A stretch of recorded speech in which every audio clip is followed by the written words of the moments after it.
in my family, and, me and Sam, we connect with food. If he makes dinner and I don't want to eat it, he gets offended. Like, it's a problem.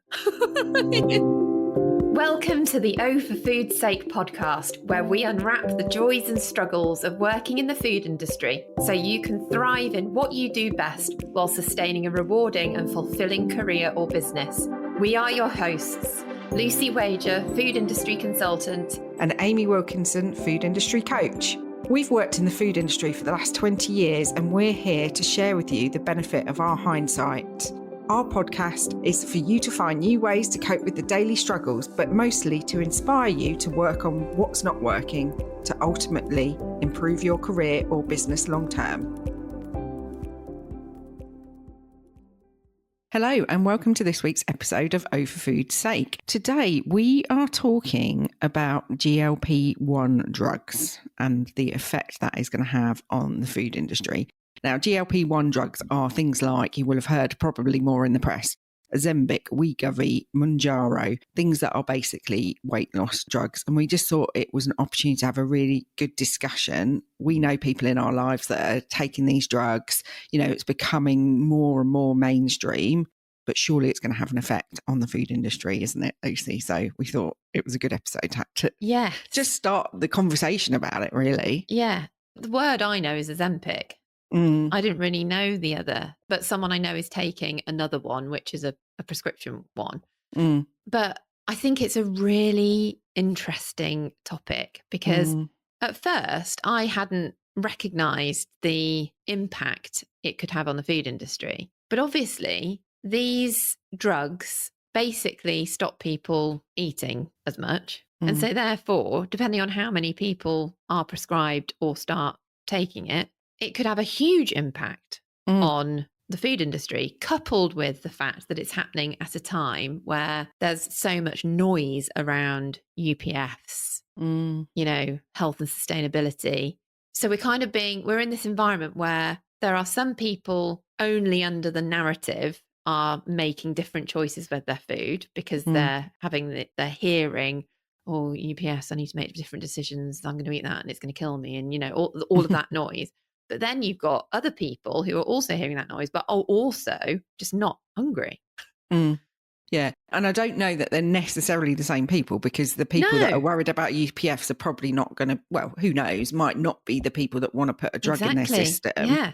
But so it's like the perfect storm. It's a compounded effect. So obviously we're not going to go into all of the, the science of it, but just at top line level, Lucy, how do the drugs work? What do they do?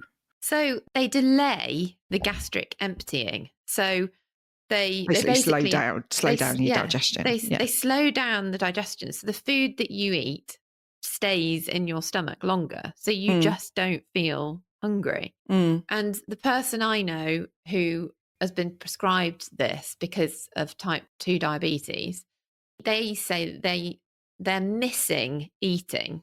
They're missing that feeling of something in your mouth. And because we forget that eating is such a sensory thing. We tend to eat when we're hungry, but we're probably hungrier than we need to be because we kind of are feeding that appetite. But when you stop eating, it's not just the hunger, it's the habit. It's the feeling, it's the sensory feeling of having things in your mouth. Like, as I'm talking about it, I'm not hungry, but I want to eat something because I'm thinking about, I love that feeling of, I love that feeling of like the crunch of chocolate out of the fridge. I don't have to be hungry to eat that. But what I have heard from a lot of people that are on these drugs is that actually people talk about food noise. So that constantly thinking about what the next meal is, what the next snack is, all of that sort of stuff. And actually that noise just goes away. For a lot of people, there is still the element of habit, like I'm a comfort eater, like comfort eating still exists. That's a habit that is set to the to appetite. Exactly. But food noise, like, it isn't a magic drug that just makes you lose weight. It's about the fact that it makes you eat less. Yes.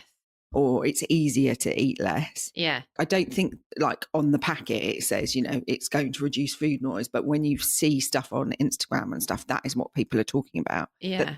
Obsessed with food. And there must be like a connection between that physiological and psychological connection. Yeah. And I imagine that it would be almost like a grieving process for that food noise, because you suddenly, like, a relief on one hand, but also, a big part of what you do is gone. Yeah. Yeah, it's interesting you say that. My dad had a gastric bypass a long time ago now, 15 years ago or something. And he found that really, like, food was such a big part of his life that he found that quite hard. It's okay now. And he's learnt to, he just eats much smaller portions than everyone else, but he eats what everyone else is eating. But for a long time, he couldn't. And I think this is the difference, right? If this isn't a gastric brand, this is a lot more accessible to a lot more people. So you can just go online. As long as your BMI is over a certain amount, you can just go onto an online pharmacy. You don't have to see a doctor. They are tightening up the restrictions around it because I think too many people were abusing it, as in pretending that they were fatter than they were and that sort of thing. But actually, it's very easy to get hold of. And although people don't, we're not going to go into what all the risks are and all of that sort of stuff, it isn't as drastic as having a gastric bypass. So I just think more people are going to keep doing it. It's going to keep growing, isn't it? Yeah. Well, I mean, it solves a massive problem for people if they want to lose weight and they haven't been able to lose weight. Yeah. And it is, I mean, it's been termed like a wonder drug, hasn't it? Because of its ability to solve problems for people with type 2 diabetes. And obviously, the amount of money that's spent in the NHS on consequences of type 2 diabetes is enormous. But there's also the fact that if the NHS gave that drug to everybody that had type 2 diabetes, it's not sustainable. It's a bit of a chicken and egg situation. Yeah. But ultimately, what we're talking about now is what the effect, like, we're going to talk about the effect to the industry, aren't we? But it's people it's not even necessarily the people that it's on prescription for. I mean, obviously, everybody has to have prescription. It's people that are going out and buying this privately. And there's massive growth in the number of people doing that. Yeah. And so the reason that it's an interesting topic for the food industry is because it reduces your interest in foods, particularly high fat, high sugar snacks. So like the go-to snacks. You want smaller portions and fewer meals. You're not snacking. Yeah. And I think from what you're saying, Amy, about that food noise, I imagine that it will mean that choices change. So you'll be eating more functionally. Yeah. Able to, I think the lack of food noise means that people are able to make better choices because they're not getting that constant, oh, sod it, just have a chocolate bar or whatever. And it's really, I think it's so interesting that it's happening at the same time as the UPS debate. And because You're going to come up with some conspiracy theory now. Oh, God, no. I mean, I was more thinking, like, isn't it amazing how the universe works and all these things come together? No, I'm much more into that than conspiracy. Conspiracy. No. No, I think it's interesting because I think the effect on the food industry will be quick. Like, pace is coming. Yeah. Like, we know things need to change because, like, we're damaging the planet, we're killing ourselves. I'm being slightly melodramatic. Catastrophizing. And consumers have access to this drug. Yeah. So we, as an industry, we can't hide from this. Yeah. This is happening. You know, the conversation about UPFs, whether we think it's wrong or right, it's happening. Those discussions are it's not up for debate of whether it's right or whether it's damaging people's health. People are doing it. And I just want to mention the cornflake, the M&S cornflake. Oh, yeah. Which has been all over LinkedIn at the time that we're recording this. And I think it's such a good example of reacting to what's happening. And whether it's the right thing to do or not, let's just do a one ingredient cornflake. Yeah. And from if you've read a Daily Mail headline and been on Instagram, you'd think this is revolutionary. This is what we need. This is where we need to go to. But the actual reality of it is that the right thing to do? Yeah, it's got no nutritional value. 30% of our children are iron deficient. Yeah. And the only iron they get is from their breakfast cereals. Yeah. Now, that child is not going to be buying that own label M&S product because it's 40% more expensive or something crazy. Yeah. But I think it's a really good example of a fast reaction to what I was is going to happening. say, and that's the thing. And it's about being agile, isn't it? It's about like really thinking about what it means right now. Because I think it's really important in this that we think about who are the people that are going to be, you know, because it's not cheap. It's like £150 a month or something. So it's not everybody's going to be doing this. No. Yeah. So let's talk about that. And then like actually, I think there's some really specific stuff around the types of food that people on GLP-1 are encouraged and discouraged to eat. Okay, that's really interesting. So the point about the cost, I think, is a really good one. And I think it's concerning because I think people will value it highly. And it will be the demographic that are probably most likely to be affected from a nutritional perspective. So if people are choosing it from I'm going to say vanity perspective, you know what I mean? They're doing it because it's like getting your nails done, basically. Yeah, thinking like high-end celebrities, they're all doing it, aren't they, in LA? And it's they don't really need it. It's the thing to do. It's the thing to do. Fashion kind of thing.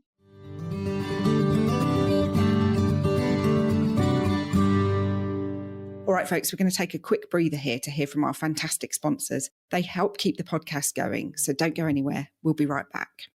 As we all know, the food industry never stands still, and it's not getting any easier. More pressure, tighter deadlines, and endless spreadsheets. Sound familiar? Point 74 is the perfect solution for cutting through today's product development challenges, enabling teams to create, cost, comply, and collaborate with ease. Used by 1 in 5 of the UK's top food manufacturers and 2 of the top 5 retailers, it's the software behind the label of your favourite food products, delivering improved quality, margins and processes, all in one seamless system. Ensuring food safety and quality is crucial. That's why businesses trust Microsearch Laboratories, part of the IFP Labs Group. UCAS-accredited Microsearch offers microbiological, nutritional and allergen testing for food, drink and water, delivering fast results and expert support. With over 30 years of experience, trusted by leading manufacturers and retailers, and a commitment to sustainability, Microsearch is your partner in product safety. Visit micro-search.co.uk to learn more. And we're back. Thanks for sticking with us. Let's dive right back in.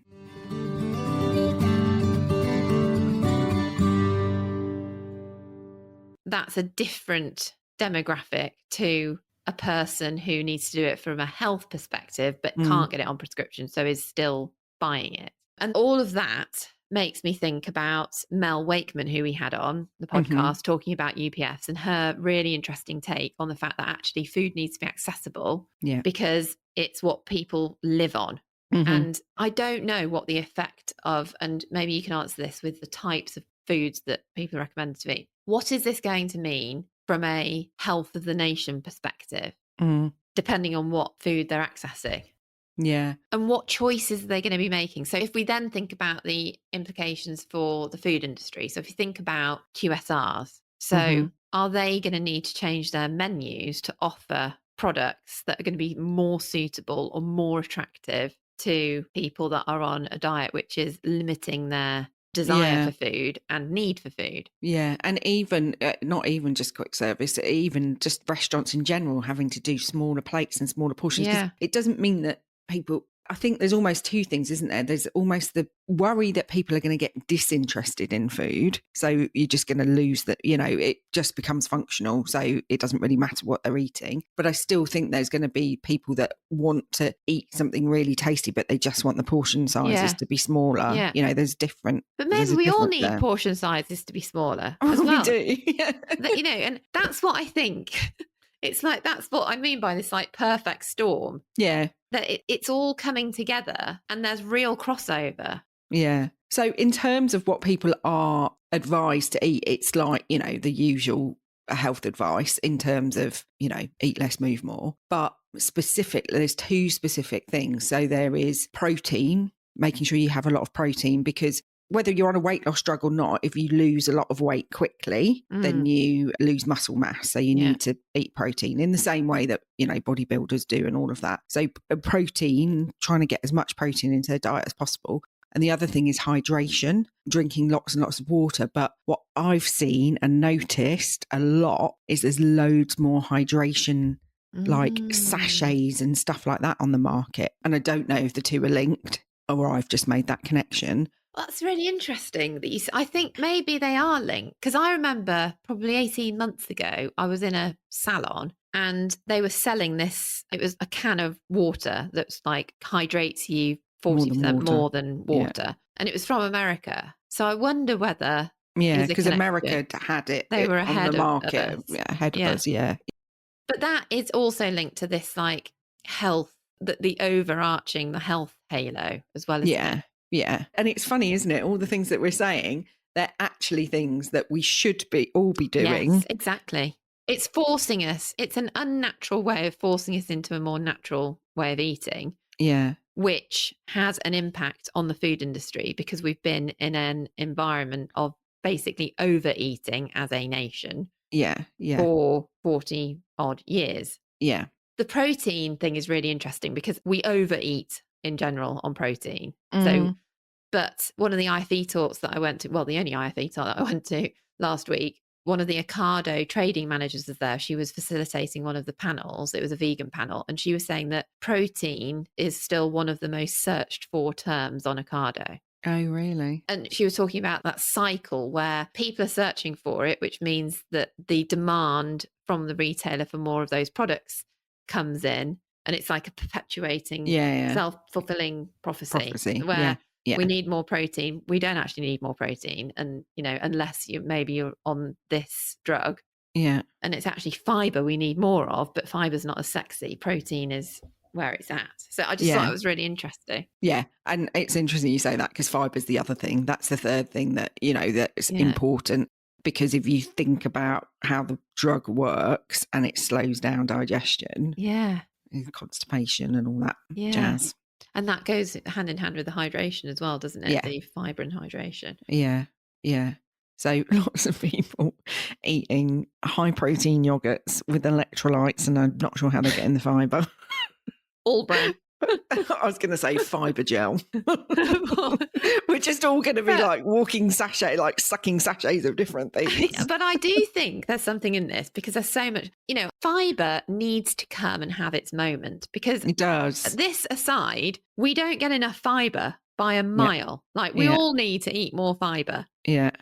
We started listening to a podcast about it. I'll listen to it properly about a woman that like really pushed this high fibre diet and made loads of people really, really ill. But I mean, they were literally like eating cardboard. Right. Yeah. No. You don't need to eat it and, you know, to the detriment of everything else. Well, this is the thing. All of this is just about balance, isn't it? Yeah, but it is. But the point of this episode is just to talk about that it is coming, isn't it? And it's not going to go away and it's going to have an effect on the industry. And I think it's going to be quite fast paced because, as you said, it's accessible. So what do you think from a product development point of view? What do you think product developers should be thinking about in this? So I think it's thinking about portion control, so portion sizes and options. So being more able to choose the portions that you're going to have. Yeah. I think fibre needs to be really considered because I think for this and just in general, we all need to be eating more fibre. So from a healthy diets perspective, I look at product development that I'm doing at the moment and thinking, how can we get more fibre into these products? Protein isn't going to go away. And the other thing that I think is interesting in this is the products that are going to suffer, if you like, are like ultra processed snack foods that lack nutritional value. Indulgent treats. But I still think as humans, whether we're on this drug or not, we still psychologically, we want to feel treated and that we're having something nice. So I think there's got to be something in this healthier treating world.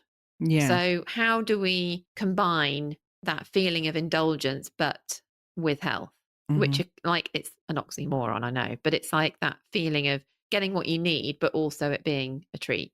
Yeah, I just think there's definitely something in that kind of really indulgent, healthy, because I think it scratches that itch that food gives that isn't about nutrition. And I think that is the thing. And actually, when Mel came on, we were talking about that, weren't we? That food is not just Yeah. It isn't just about nutrition. It's comfort. It's, it's celebration. It's bringing people together. Yeah. So I was thinking about that when you're talking about your dad. It's hard because, like, in my family, and me and Sam, we connect with food. Mm-hmm. He, like, if he makes dinner and I don't want to eat it, he gets offended. Like, it's a problem. Yeah. So, it's not just about what we're putting in, it's why we're putting in.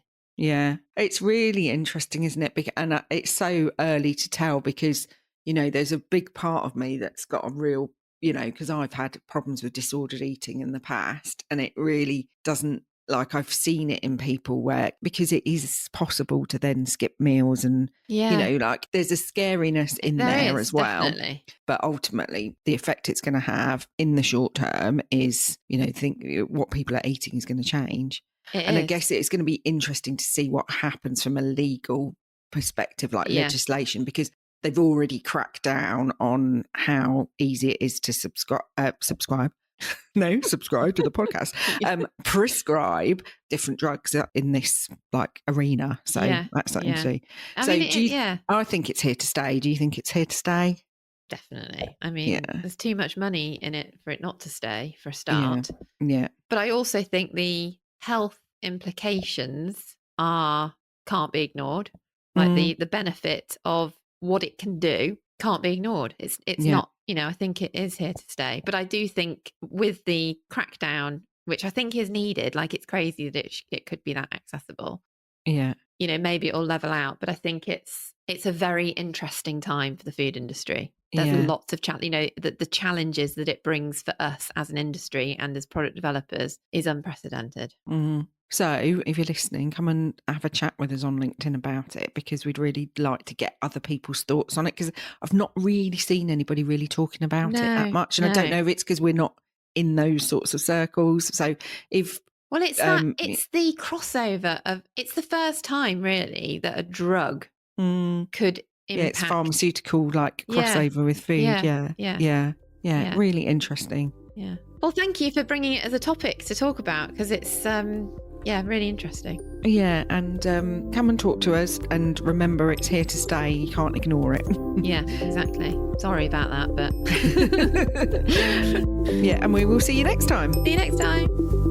Thanks for tuning in. If you enjoyed today's episode, please share it, rate and review us. It really helps us reach more food industry pros like you. For more resources, head over to our website, overfoodsake.co.uk, and join our mailing list to stay in touch. And if you'd like to connect with us, come say hello on LinkedIn. We're both there, Lucy Wager and Amy Wilkinson. Thanks for listening, and we'll see you next time. See you next time.